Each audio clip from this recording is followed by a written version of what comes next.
Hello friends, welcome to the GTU studies. આજના વિડીયોમાં હું તમને ડિઝાઇન ઓફ નકલ જોઈન્ટ સમજાવીશ.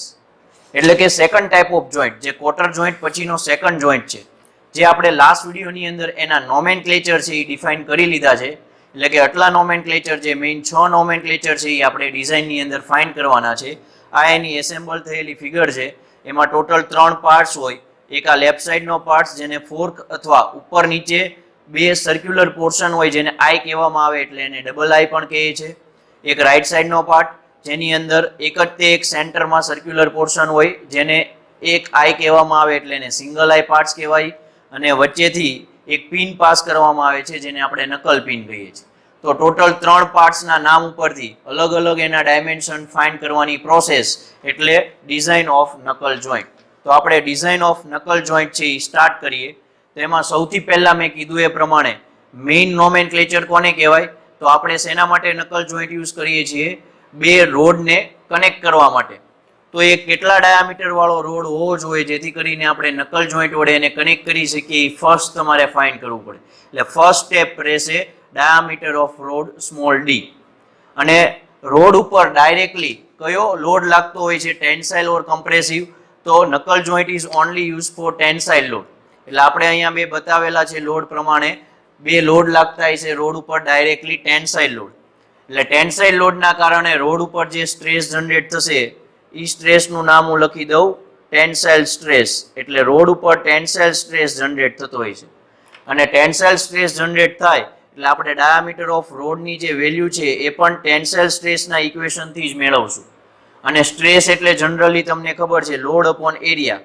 એટલે કે ઉપર લઈ લો કેટલો લોડ લાગતો તો P, અને કેટલા એરિયા ઉપર એ લોડ લાગતો હોય છે તો રોડનો સર્ક્યુલર પોર્શનના એરિયા ઉપર લાગતો હોય, અને સર્ક્યુલર પોર્શનનો એરિયા થશે π/4 સ્મોલ d સ્ક્વેર.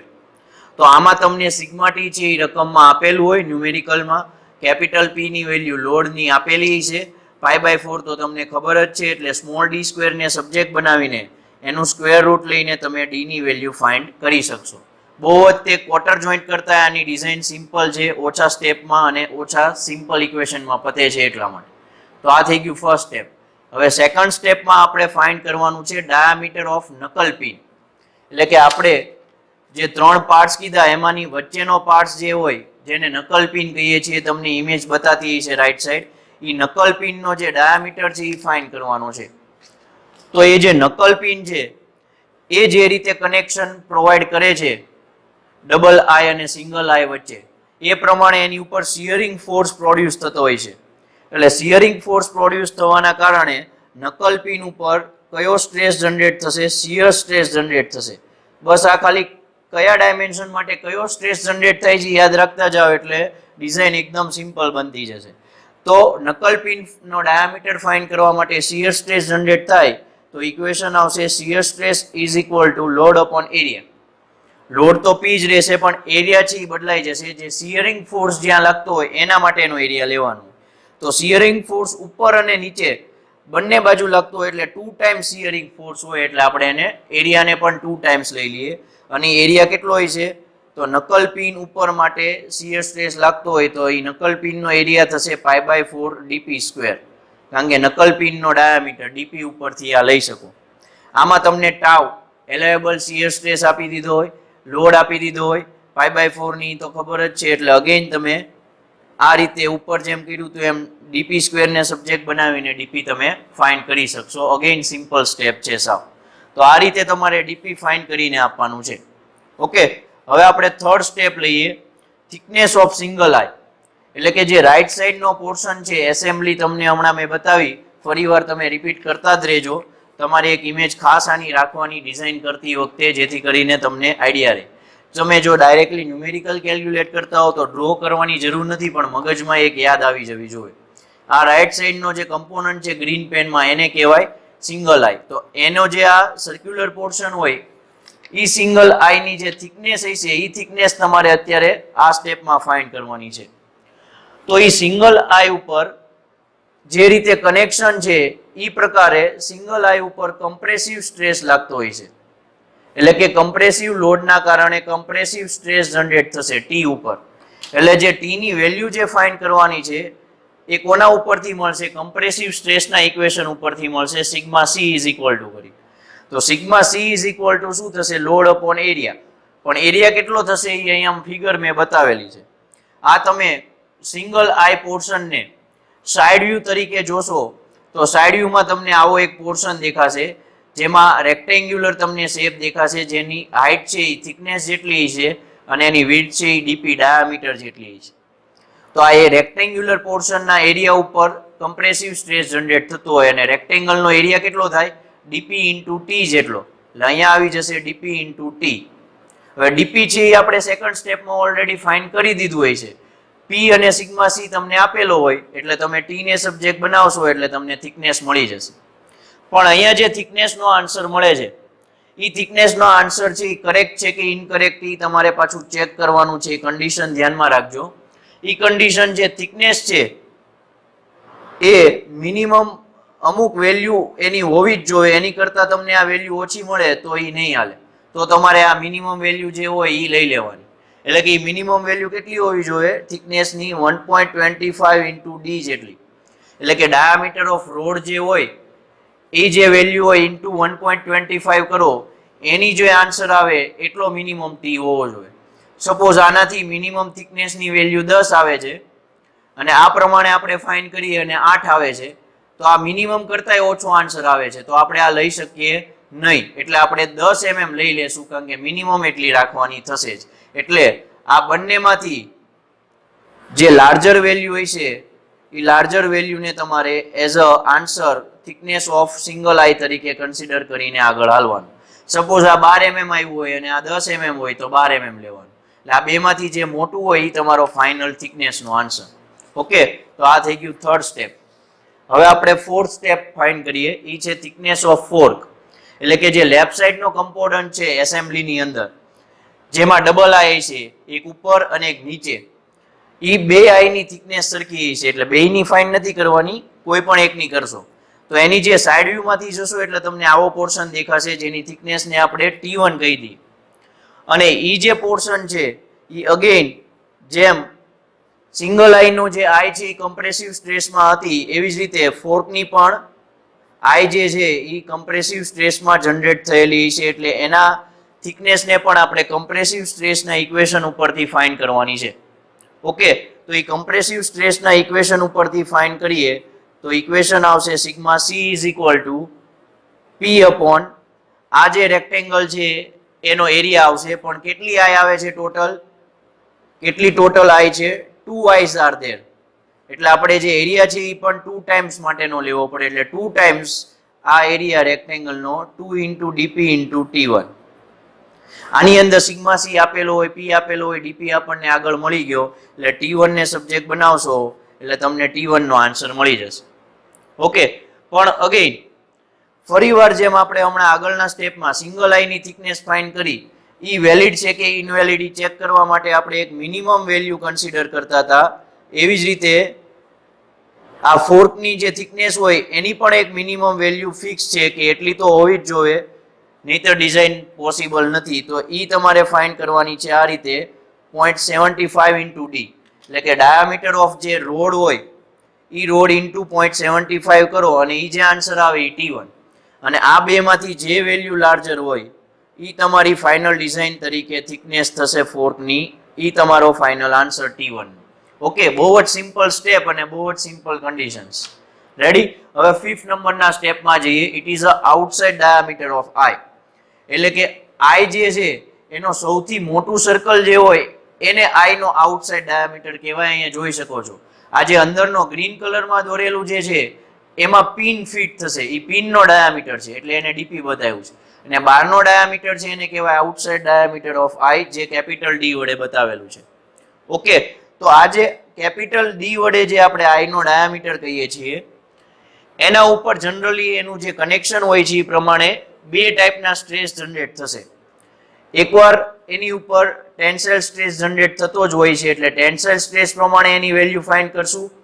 અને સાથે સાથે ત્યાં શિયર સ્ટ્રેસ પણ જનરેટ થતો હોય, કારણ કે શિયરિંગ ફોર્સ પણ લાગતો હોય છે એટલે શિયર સ્ટ્રેસ પ્રમાણે પણ એની વેલ્યુ ફાઇન્ડ કરશું. અને બંનેમાંથી જે વેલ્યુ વધારે હોય એ આન્સર ફાઇનલ તરીકે રાખશું.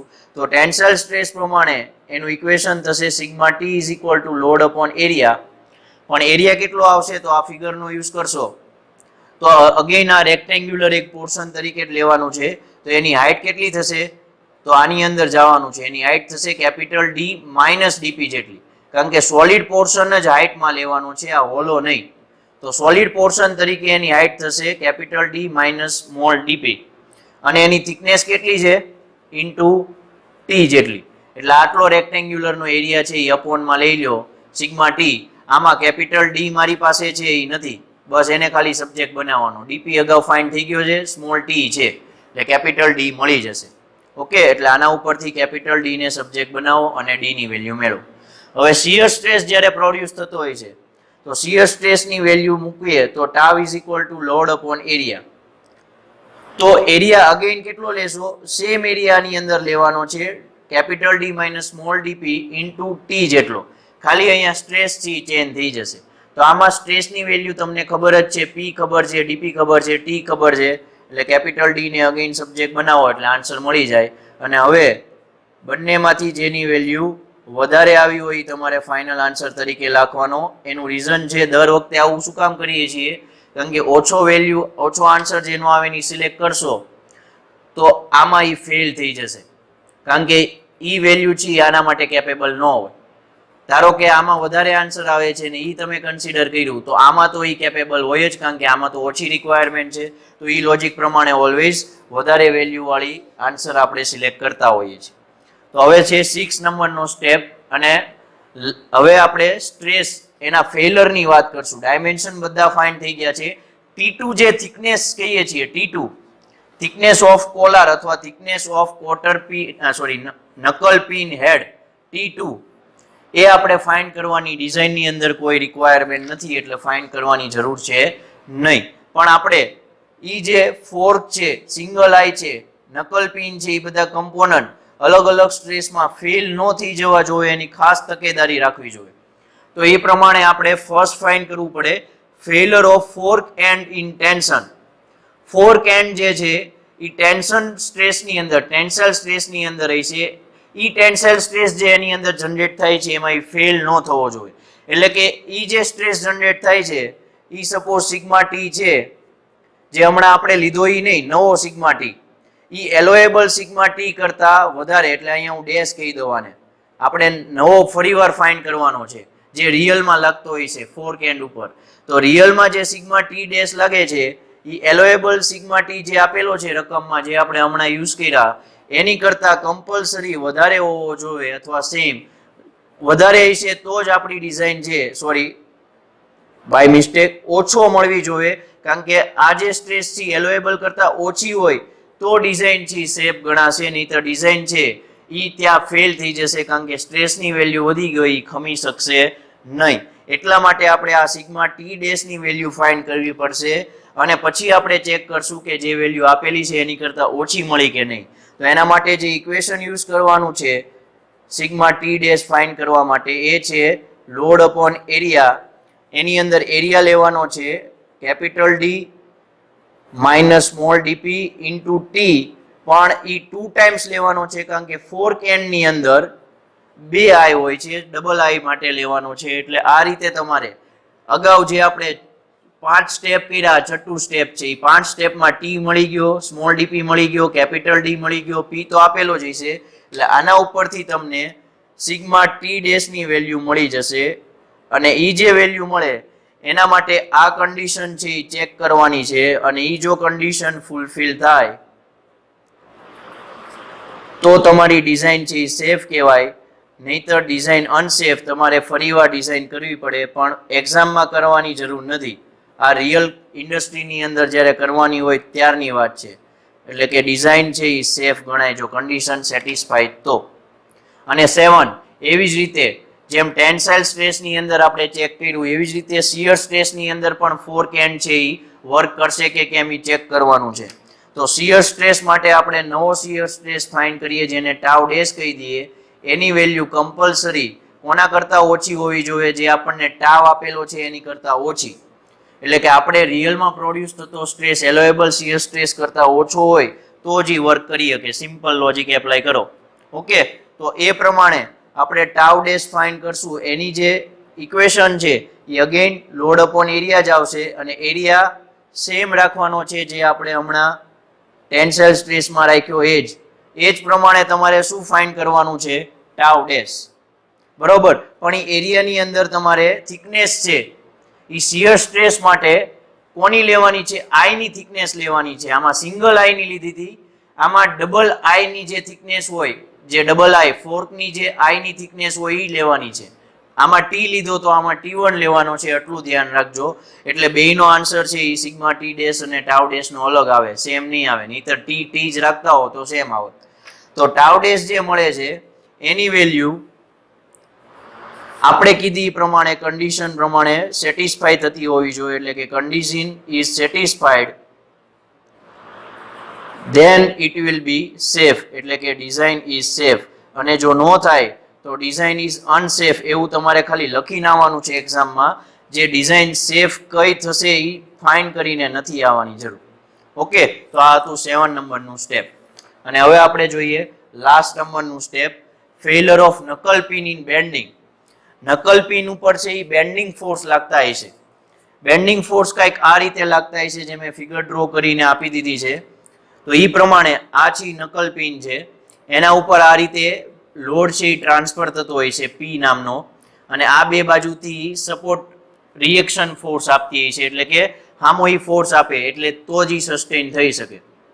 તો એ પ્રમાણે આની ઉપર શું જનરેટ થશે? તો બેન્ડિંગ ફોર્સના કારણે આપણને ખબર છે કોઈ પણ કમ્પોનન્ટ ઉપર બેન્ડિંગ ફોર્સ આપો એટલે એની ઉપર બેન્ડિંગ મોમેન્ટ જનરેટ થતી હોય છે. એટલે સૌથી પહેલા તમારે આ નકલ પિન ઉપર મેક્સિમમ કેટલી બેન્ડિંગ મોમેન્ટ ક્રિએટ થાય છે એ ફાઇન્ડ કરવી પડે. મેક્સિમમ, કારણ કે એનાથી વધારે થવાની જ નથી. એટલે એ પ્રમાણે ડિઝાઇન કરીએ મેક્સિમમ પ્રમાણે એટલે ડિઝાઇન સેફ જ આવે. તો એ જે મેક્સિમમ મોમેન્ટ છે એ આ લોડ પી આ ડિસ્ટન્સ T1 અને T ઉપરથી કંઈક આ રીતે ઇક્વેશન મળશે તમને. એ સીધું તમારે યાદ રાખવાનું છે, ડિરાઈવ કરવાની કાંઈ જરૂર નથી. T/4 પ્લસ T1/3 આટલી તમને મેક્સિમમ બેન્ડિંગ મોમેન્ટ મળશે. અને મેક્સિમમ બેન્ડિંગ મોમેન્ટ તમને આટલી મળે તો આપણને ફ્લેક્ચરલ ઇક્વેશન ખબર છે. એટલે કે જ્યારે બેન્ડિંગ સ્ટ્રેસ લાગતો હોય તો એ બેન્ડિંગ સ્ટ્રેસ માટેનું ઇક્વેશન જે છે જેને કહેવાય ફ્લેક્ચરલ ઇક્વેશન. ઇક્વેશન આવે છે sigma b is equal to capital My/I, where M is this value. I એટલે મોમેન્ટ ઓફ ઇનર્શિયા. હવે નકલ પિનનો તમે નીચેથી બોટમ વ્યૂ જોશો તો ઇટ ઇઝ અ સર્ક્યુલર. એટલે એ સર્ક્યુલર પોર્શનનો I ફાઇન્ડ કરવો હોય તો સર્ક્યુલર પોર્શનનો I મને ખબર છે કેટલો થાય, π/64 ડાયામીટર રેઝ ટુ 4, અને નકલ પિનના ડાયામીટરને ડીપી કહીએ છીએ એટલે ડીપી રેઝ ટુ 4. ઓકે, અને y જે છે એ કોને કહેવાય? તો એના સેન્ટર એક્સિસ થી આ સાઈડની લેન્થ, એટલે કે સેન્ટર એક્સિસ થી એની એક સરફેસ સુધીની ડિસ્ટન્સ અથવા આ ડિસ્ટન્સ, તો એ રેડિયસ જેટલું થશે એટલે એ dp/2 કહી દઈએ. એટલે I અને dp/2 ની વેલ્યુ કંઈક આવી મૂકીએ અને m ની વેલ્યુ આમાંથી લાવીએ એટલે m is equal two value મૂકવું m ની તો p/2 into bracket t/4 plus t1/3 into y એટલે dp/2 અપોન I એટલે π/64 ઇન્ટુ dp રેઝ ટુ 4. એમાં dp એ કેન્સલ થઈ જશે અને એના ઉપરથી m નું ફાઇનલ ઇક્વેશન મળશે.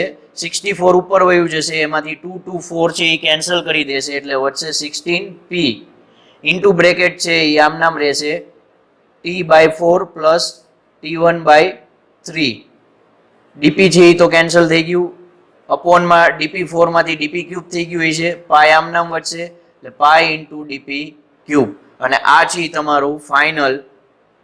અરે એક મિસ્ટેક છે, આ આપણે સબ્જેક્ટ કોને હતો? સિગ્મા બી નો, એટલે આ થશે sigma b is equal to. તો આ રીતે તમારે બેન્ડિંગ સ્ટ્રેસ છે એનો યુઝ કરવાનો છે four finding the failure of નકલ પિન ઇન બેન્ડિંગ. હવે આ જે છે એ નકલ પિનનું ફેઇલર છે એ કન્સિડર એકચ્યુઅલ ડિઝાઇનમાં આપણે અત્યારે કરવાનું નથી. એટલે જ્યારે ન્યુમેરિકલ પૂછે ત્યારે 8 નંબરનું સ્ટેપ આપણે કેલ્ક્યુલેટ કરવાની જરૂર નહીં રહી. આપણે 7 નંબરના સ્ટેપ સુધી સોલ્વ કરશું. જો એવું ખાલી કીધું હોય કે ડિઝાઇન ઓફ નકલ જોઈન્ટ, તો એમાં ખાલી જો સ્પેસિફિક અમુક જ વસ્તુ માંગી હોય તો એટલું જ ફાઇન કરીને આપશું. એ ન્યુમેરિકલ સમજાવીશ ત્યારે વધારે સમજાઈ જશે. ઓકે, વિડીયો જોવા બદલ થેન્ક યુ. આ તમને આઈ હોપ સમજાણો જ હશે. ફરી આ આખી એક ડિઝાઇન છે રિપીટ કરી દઉં તમને, એટલે કે બીજું કાંઈ નહીં, એકવાર ફટાફટ તમને ઓબ્ઝર્વ કરાવી દઉં. આ છે એની એસેમ્બલ થયેલી ફિગર છે. આવી તમારે ડ્રો કરવાની આવે જો થિયરી આવે તો. એના દરેક સ્ટેપ છે થિયરીના. ઓકે, 6 7 ન્યુમેરિકલ અહીં સુધી કરવાનો અને થિયરી પૂછાય તો એમાં 8 નંબર બતાવવાનો, બેન્ડિંગ ફેલર. તો આ જે છે એ હતો આજનું ડિઝાઇન ઓફ નકલ જોઈન્ટ.